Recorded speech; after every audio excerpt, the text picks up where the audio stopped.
নমস্কাৰ, আপোনালোক সকলোকে স্বাগতম জনাইছোঁ। আজি আপোনালোকে এইকেইদিনত মোক কৰি থকা কেইটামান কমেণ্টৰ ওপৰত ভিত্তি কৰি এই ভিডিঅ'টো প্ৰস্তুত কৰিছোঁ। আশা কৰিম ভিডিঅ'টো শেষলৈকে চাব। এইকেইদিন বিশেষকৈ আমি HRMS পৰ্টেলত প্ৰফাইল বনোৱা, SIO এপ্ৰুভেল পঠিওৱা এই কথাকেইটাতে বিশেষকৈ জড়িত হৈ আছোঁ। যিসকল নতুনকৈ GTPGTৰ নিযুক্তি লাভ কৰিছে, যিসকল টিচাৰে তেখেতলোকে, কাৰণ এইটো আমাৰ কাৰণে এইটো সময়ত এইকেইটা কথা অতি গুৰুত্বপূৰ্ণ। সেইবাবে আমি সকলোৱে এইটো কথাত বেছিকৈ গুৰুত্ব দিছোঁ। আৰু আমাৰ যিহেতু প্ৰভিজনেল যিটো চেলাৰী সেইটোৰ ম্যাদ 6 মাহলৈকে থাকে। 6 মাহৰ ভিতৰত যদি SIO এপ্ৰুভেল নাহে তেনেহ'লে আমাৰ যিটো প্ৰভিজনেল চেলাৰী হয় সেইটো বন্ধ হৈ যায়। আকৌ নতুনকৈ কিবাকিবি কাম কৰিবলগীয়া হয়। অৰ্থাৎ 6 মাহৰ পাছত যদি SIO এপ্ৰুভেল নাহে তেনেহ'লে প্ৰভিজনেল চেলাৰীটো বন্ধ হৈ যায়। মানে আপুনি ৰেগুলাৰকৈ এতিয়া যিটো চেলাৰী পাই আছে প্ৰতিমাহে প্ৰভিজনেলি, সেই চেলাৰীটো আপুনি তেতিয়া নাপাব। সেইবাবে 6 মাহৰ ভিতৰত আমাৰ SIO এপ্ৰুভেল অহাটো অতি প্ৰয়োজন। আৰু SIO এপ্ৰুভেল আৰু HRMS ঠিক তেনেধৰণে HRMS পৰ্টেলত আমাৰ প্ৰফাইল বনোৱাটো এইটো সময়ত আমাৰ যিসকল নতুনকৈ নিযুক্তি পাইছে, বিশেষকৈ যিসকলে দূৰণিত চাকৰি পাইছে তেখেতলোকৰ বাবে অতি প্ৰয়োজনীয় হৈ আছে। কাৰণ মিউচুৱেল ট্ৰান্সফাৰৰ পৰ্টেলটো যিহেতু ইতিমধ্যে মুকলি কৰিছে, গতিকে আমি সকলোৱে এই মিউচুৱেল ট্ৰান্সফাৰ ল'বৰ বাবে বহু আশা কৰি আছিলোঁ। আৰু সেইবাবে আমি এইকেইদিন এইটো কথাত অতি গুৰুত্ব দিছোঁ। আৰু আমাৰ বাবে এইটো এতিয়া মুখ্য তথা প্ৰধান কাম হৈ থকাৰ দৰে হৈছে।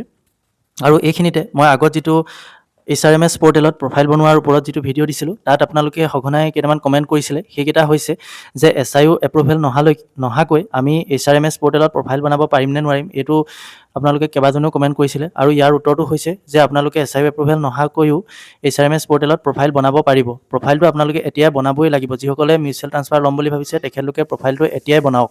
কাৰণ প্ৰফাইলটো আপোনালোকে বনোৱাৰ পাছত, গোটেইখিনি ডকুমেণ্ট আপলোড কৰাৰ পাছত, গোটেইখিনি ডিটেইলছ ভৰোৱাৰ পাছত আপোনালোকৰ সেইটো এপ্ৰুভ হ'ব লাগিব, 100% হ'ব লাগিব। এইটো পেণ্ডিং হৈ থাকে বহুদিন, আৰু কিছুমানৰ সোনকালেই হৈ গৈছে। কিন্তু মোৰো আজি যোৱা শনিবাৰে কৰিছিলোঁ আৰু এতিয়ালৈকে মোৰো 100% হোৱা নাই বা এপ্ৰুভ হোৱা নাই। গতিকে মোৰো পেণ্ডিং হৈ আছে। গতিকে আৰু কিমান দিন সময় লাগে সেইটোও ঠিকনা নাই। গতিকে মই আপোনালোকক এইটো ৰিকমেণ্ড কৰোঁ যে আপোনালোকে যিসকলে মিউচুৱেল ট্ৰান্সফাৰ ল'ম বুলি ভাবিছে তেখেতলোকে এতিয়াই অতি সোনকালে আপোনালোকৰ HRMS পৰ্টেলত প্ৰফাইলটো বনাওক।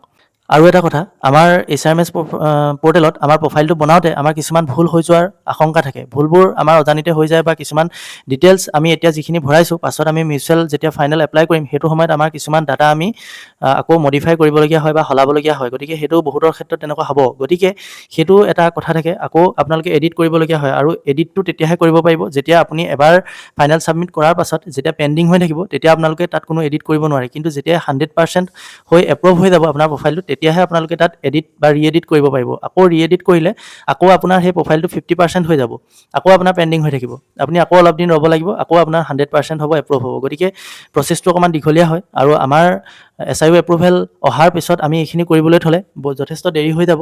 গতিকে আপোনালোকে প্ৰফাইলটো এতিয়াই বনাই গোটেইখিনি ক্লিয়াৰ কৰি ৰাখক। তেতিয়া আমাৰ SIO এপ্ৰুভেল অহাৰ লগে লগে আপোনালোকে মিউচুৱেলৰ বাবে ফাইনেল এপ্লাই কৰিব পাৰিব।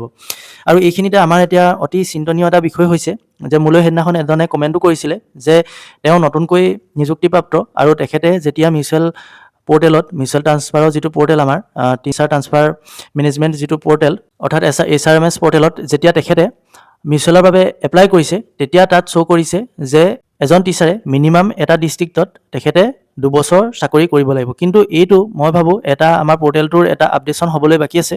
কাৰণ সেইদিনাখন শিক্ষামন্ত্ৰী ডাঙৰীয়াই স্পষ্টকৈ কৈছে যে নতুনকৈ যিসকল GTPGT শিক্ষক নিযুক্তি লাভ কৰিছে তেখেতলোকেও মিউচুৱেলৰ বাবে আবেদন কৰিব লাগিব। আৰু যিটো ছিংগুল ট্ৰান্সফাৰ আছে তাৰ বাবেহে তেখেতলোকে শিক্ষকৰ ক্ষেত্ৰত 7 বছৰ আৰু শিক্ষয়িত্ৰীৰ ক্ষেত্ৰত 5 বছৰ তেখেতলোকে ৱেইট কৰিব লাগে। কিন্তু মিউচুৱেল ট্ৰান্সফাৰৰ ক্ষেত্ৰত তেনেকুৱা কোনো টাৰ্মছ এণ্ড কণ্ডিশ্যনছ নাই যে 2 বছৰ আপোনালোকে এটা ডিষ্ট্ৰিক্টত চাকৰি কৰিব লাগিব। কিন্তু এইটো কণ্ডিশ্যন আছে, সেইদিনাখন শিক্ষামন্ত্ৰী ডাঙৰীয়াই এইটো কৈছে যে আপুনি এবাৰ মিউচুৱেল ট্ৰান্সফাৰ লোৱাৰ পাছত 2 বছৰলৈ আকৌ মিউচুৱেল ল'ব নোৱাৰে। কিন্তু আপোনালোকে প্ৰথমবাৰ মিউচুৱেল লোৱাৰ ক্ষেত্ৰত তেনেকুৱা কোনো টাৰ্মছ এণ্ড কণ্ডিশ্যনছ নাই যে আপোনালোকে 2 বছৰ এটা ডিষ্ট্ৰিক্টত চাকৰি কৰিব লাগিব, 3 বছৰ কৰিব লাগিব, এনেকুৱা কোনো কথা নাই। আমাৰ SIO এপ্ৰুভেল যেতিয়াই আহিব আমি তেতিয়াই মিউচুৱেলৰ বাবে এপ্লাই কৰিব পাৰিম। গতিকে এইটো চিন্তা কৰিবলগীয়া কোনো কথা নাই। এইটো আমাৰ আৰু কিছুদিনৰ পাছতেই আমাৰ এইটো পৰ্টেলত আপডেট হ'ব।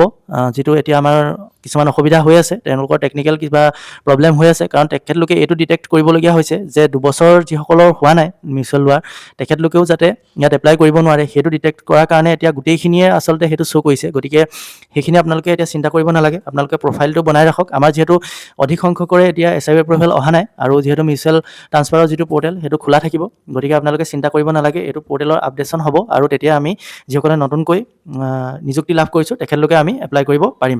আৰু এটা কথা আপোনালোকে চিন্তা কৰিব, যদি 2 বছৰ যদি ৰ'বই লাগে যদি আমাৰ নতুনসকলে যদি মিউচুৱেল ট্ৰান্সফাৰৰ বাবে এপ্লাই কৰিব নোৱাৰে তেনেহ'লে আমাৰ GT-PGTৰ ক্ষেত্ৰত মানে হাইস্কুল আৰু হায়াৰ ছেকেণ্ডেৰী যিসকল আছে শিক্ষক PGT যিসকল আছে তেখেতলোকে মিউচুৱেল ট্ৰান্সফাৰৰ একো সুবিধাই ল'ব নোৱাৰিব। মানে 2 বছৰৰ আগত জইন কৰাখিনিয়েহে যদি তেওঁলোকে মিউচুৱেলটো ল'ব পাৰে তেনেহ'লে মিউচুৱেলৰ যিটো বণ্ডিং সেইটো কিন্তু নবনিবই। কাৰণ কেলৈ আগত যিসকলে নিযুক্তি লাভ কৰিছিলে তেখেতলোকে অলৰেডি মিউচুৱেল পাইছে, যিসকলে পাইছে, কিন্তু তেওঁলোকে খুব কমেহে মিউচুৱেল পাইছে, মানে সেই সময়ত নিযুক্তি ইমান হোৱা নাছিলে। আৰু যিসকলে পাইছে বেছিভাগেই হোম ডিষ্ট্ৰিক্টতে পাইছে, ক'ৰবাত 2-এজনেহে মাত্ৰ বেলেগৰ ডিষ্ট্ৰিক্টত পাইছে। আৰু সেইসকলে 4 বছৰ 5 বছৰৰ পৰা অপেক্ষা কৰি আছে মিউচুৱেল ল'বৰ বাবে। আৰু সেইসকলে বৰ্তমান যিসকলে নিযুক্তি লাভ কৰিছে নতুনকৈ তেখেতলোকৰ লগত মিউচুৱেল লোৱাৰ সুবিধা পাইছে। গতিকে যদিহে 2 বছৰৰ তেনেকুৱা এটা টাৰ্মছ এণ্ড কণ্ডিশ্যন থাকে তেনেহ'লে মিউচুৱেলটো কোনেও ল'বই নোৱাৰিব। মানে অতি কম সংখ্যক প্ৰাৰ্থীহে মিউচুৱেল ট্ৰান্সফাৰৰ সুবিধা হ'ব। গতিকে আপোনালোকে সেইটো চিন্তাই নকৰিব, তেনেকুৱা কোনো কথা নহয়। আমাৰ নতুন যিসকল আছে তেখেতলোকেও মিউচুৱেল ল'ব পাৰিব। এতিয়া মই দেখা পাইছোঁ বহুতেই এইটো চিন্তা কৰিছে যে 2 বছৰলৈকে আমি ল'ব নোৱাৰিম নেকি।